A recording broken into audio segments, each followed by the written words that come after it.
ஒரு மருத்துவராக இருக்கிறதுனால முதல்ல மருத்துவத்துக்கு முன்னுரிமை கொடுக்கறதாக மருத்துவம் மற்றும் சுகாதாரம். ராயபுரம் மக்களை தேடி மருத்துவம் திட்டம் முழுவீச்சில் செயல்படுத்தப்பட்டு பிரத்யேக மருத்துவர் குழு மூலம் மக்கள் இருப்பிடம் தேடி அவர்களின் மருத்துவ தேவைகள் பூர்த்தி செய்யப்படும். பொதுமக்கள் பெருமளவில் கூடும் இடங்களில் பொது தனியார் கூட்டு முயற்சி அடிப்படையில் பொது கழிப்பறைகள் அமைக்கப்பட்டு முறையாக பராமரிக்கப்படும். தொகுதிக்குட்பட்ட அரசு மருத்துவமனைகளில் தேவையான மருத்துவ உபகரணங்கள் மேம்படுத்தப்பட்டு சிகிச்சை முறைகள் உறுதி செய்யப்படும். தாய் சேய் நலன் மேம்படுத்தும் வகையில் மகப்பேறு மருத்துவமனையில் நிலுவையில் உள்ள பணிகள் உடனடியாக முடிக்கப்பட்டு பயன்பாட்டிற்கு கொண்டு வரப்படும். ராயபுரம் தொகுதி முழுவதும் ஒவ்வொரு வார்டுகளிலும் தெருவாரியாக திட்டக்கழிவு மேலாண்மை முறைப்படுத்தப்பட்டு குப்பைகள் கழிவுநீர் தேங்காத வண்ணம் சுழற்சி முறையில் கண்காணிக்கப்பட்டு முறைப்படுத்தப்படும். கழிவுநீர் முழுமையாக சேகரிக்கப்பட்டு சுத்திகரிக்கப்பட்டு 30 விழுக்காடு மறுசுழற்சி செய்யப்படும். சாலை வசதி மற்றும் உட்கட்டமைப்பு மேம்பாடு. ராயபுரம் தொகுதிக்குட்பட்ட அனைத்து பகுதிகளிலும் தரமான சாலை வசதியை உறுதி செய்வதோடு நெரிசல் அதிகமான பகுதியில் உள்ள மக்கள் சிரமமின்றி பயணிக்க உரிய நடவடிக்கை எடுக்கப்படும். ராயபுரம் சிக்னல் முதல் காசிமேடு இடுகாடு வரை உயர்மட்ட மேம்பாலம் அமைத்து தரப்படும். தமிழ்நாட்டின் முதல் ரயில் முனையமான ராயபுரம் ரயில் முனையம் தரம் உயர்த்தப்படும். மக்களின் இருப்பிடம் தேவைக்கேற்ப நகர்ப்புற வாழ்வீடு மேம்பாட்டு வாரிய குடியிருப்புகள் கட்டப்படும். ரூபாய் 25 கோடியில் MC ரோடு ஸ்மார்ட் சிட்டி திட்டம் 75% பணிகள் முடிவடைந்துள்ளது. Vannarapettai MC road GA road உள்ள 2000க்கும் மேற்பட்ட துணிக்கடை வியாபாரிகளுக்கும் பொதுமக்களுக்கும் பயன்படும் வகையில் பார்க்கிங் வசதியுடன் ஸ்மார்ட் சிட்டி பணிகள் முடிந்து விரைவில் பயன்பாட்டிற்கு கொண்டு வரப்படும். மெட்ரோ விரிவாக்க பணிகள் 2028க்குள் முடிக்கப்படும். பேருந்து நிலையங்கள் மெட்ரோ மற்றும் ரயில் நிலையங்களுடன் ஒவ்வொரு தெருவையும் இணைக்கின்ற வகையில் புதிய மினி பேருந்துகள் இயக்கப்படும். ராயபுரம் பகுதியில் தமிழ்நாடு நகர்ப்புற மேம்பாட்டு வாரியத்தால் கட்டப்படுகிற சிங்காரவேலர் நகர், GM பேட்டை, ஜீவரத்னம் நகர் மற்றும் காசிமேடு குப்பம் ஆகிய குடியிருப்புகள் அனைத்தும் ஆய்வு செய்யப்பட்டு முழுமையாக மறுசீரமைக்கப்படும். தொகுதி முழுவதும் கள ஆய்வு மேற்கொண்டு தேவைக்கேற்ப கழிவுநீர் மற்றும் குடிநீர் குழாய்கள் புதுப்பிக்கப்படும்.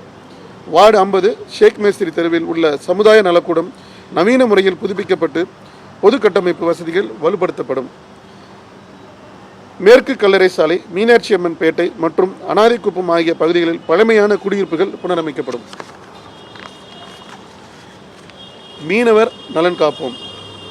மீனவர்களின் வாழ்வாதாரத்தினை உயர்த்திட கடலோர பகுதியில் சிப்காட் நீல பொருளாதார பூங்கா உருவாக்கப்படும். மீன் மற்றும் கருவாடு சில்லறை விற்பனை, கடற்பாசி வளர்ப்பு போன்ற சிறு தொழில்களில் ஈடுபட்டுள்ள பெண்களுக்கு அடையாள அட்டை வழங்கப்படும். காசிமேடு துறைமுகத்தில் மீன்களை ஏலமிடும் தரைப்பால் பகுதியில் ஏற்கனவே அறிவிக்கப்பட்ட நிழற்கூரை ஷெல்டர் அமைக்கும் திட்டம் அடுத்த சில மாதங்களுக்குள் செயல்படுத்தப்படும். மீனவர்களின் வாழ்வாதாரம் செழிக்க சிறப்பு திட்டங்கள் செயல்படுத்தப்படும். ராயபுரம் கடலோர பகுதிகளில் சுற்றுலா தலங்கள் மேம்படுத்துவதோடு துறைமுகம் பகுதிகளின் மீனவர்களின் கோரிக்கைகள் நிறைவேற்றப்படும். மீனவர்களுக்கான குளிர்பதன கிடங்குகளை அதிகப்படுத்தி மீன்பிடி தடைக்கால சிறப்பு நிவாரணத் தொகையை 12,000ஆகவும் மீன்பிடி குறைவுகால நிவாரணத்தை 9,000ஆகவும் உயர்த்தி வழங்கும் திராவிட மாடல் அரசின் திட்டத்தில் ராயபுரம் மீனவர்களின் அனைவரும் பயன்பெறும் வகையில் உறுதி செய்திடுவேன்.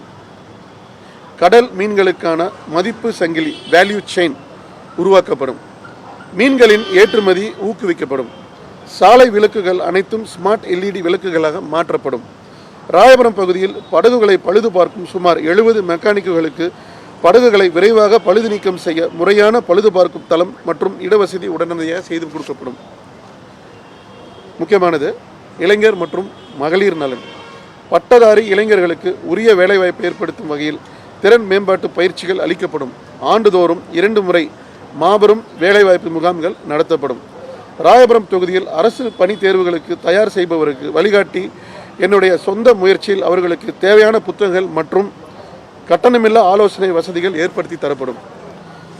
இளம் விளையாட்டு வீராங்கனைகளை ஊக்குவிக்கும் பொருட்டு மைதானங்களையும் மேம்படுத்துவதோடு ஆண்டுதோறும் நம்ம ராயபுரம் பிரீமியர் லீக் RPL விளையாட்டு திருவிழா ஒருங்கிணைக்கப்படும். ஜவுளி, தோல் ஆடை, கைவினை, கணினி, தொழிற்பயிற்சி போன்ற துறைகளில் மகளிருக்கென பிரத்யேக பயிற்சிகள் வழங்கிட உறுதுணையாக இருப்பேன். சமூக மற்றும் பொருளாதார முன்னேற்றம் உறுதி செய்வேன்.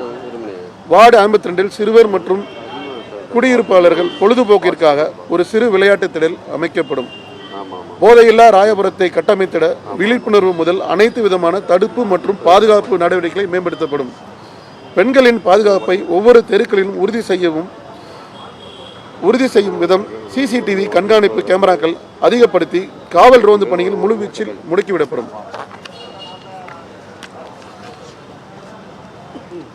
மக்களை தேடி எம்எல்ஏ பிரத்யேக வார் ரூம். ராயபுரம் சட்டமன்ற உறுப்பினர் அலுவலகத்தில் தொகுதி மக்களின் கோரிக்கைகளை மனுக்களை பெற்று உடனடியாக அவர்களுக்கு தீர்வு கண்டிட முற்றிலும் டிஜிட்டல் மயமாக்கப்பட்ட மக்களை தேடி எம்எல்ஏ பிரத்யேக வார் ரூம் அமைக்கப்படும். இதில் மக்களின் கோரிக்கைகள் பிரச்சனைகளை அனைத்தும் முறையாக ஆய்வு செய்யப்பட்டு சம்பந்தப்பட்ட துறை அதிகாரிகளிடத்தில் எடுத்து சென்று தீர்வு வழிவகை செய்யப்படும். மழை வெள்ள பேரிடர் காலங்களில் 24 மணி நேரம் முழுவீச்சில் செயல்பட்டு மழைநீர் வடிகால், நீர் வெளியேற்றம், மக்களின் உணவு மற்றும் அடிப்படை தேவைகளை பூர்த்தி செய்தல் உள்ளிட்ட பணிகள் ஒருங்கிணைக்கப்படும். மக்கள் நலன் காத்திட இன்னும் சில அறிவிப்புகள். அரசு சேவைகளை மக்கள் எளிதில் பெறும் வகையில் ஒருங்கிணைந்த சேவை மையம் அமைக்கப்படும். சிறுபான்மையினர் தொழில் துவங்க டாம்கோ மூலம் கடன் பெறும் உச்சவரம்பு 30 லட்சம் பெற தகுதியுடையவர்களுக்கு துணை நிற்பேன். மசூதிகள், தேவாலயங்கள் புனரமைத்திட உரிய நிதியை பெற்றிட உறுதுணையாக இருப்பேன். தேவைப்படும் இடங்களில் புதிய மின் மயானங்கள் அமைக்கப்படும். தேவைப்படும் அனைத்து இடங்களிலும் அடுத்த 5 ஆண்டுகளுக்கு வெள்ள நீர் வடிகால் வசதி ஏற்படுத்தப்படும். சொன்னதை மட்டுமின்றி சொல்லாததையும் செய்யும் நம் திராவிட மாடல் 2.0 ஆட்சியில் நம் ராயபுரம் தொகுதியில் தாய்மார்களின் மகிழ்ச்சிக்கும், பெண்களின் பாதுகாப்பிற்கும், இளைஞர் மற்றும் மாணவர்களின் கனவுகளுக்கும் உங்களில் ஒருவனாக, உங்கள் வீட்டு பிள்ளையாக என்றென்றும் துணை நிற்பேன் என உறுதியளிக்கிறேன். நன்றி.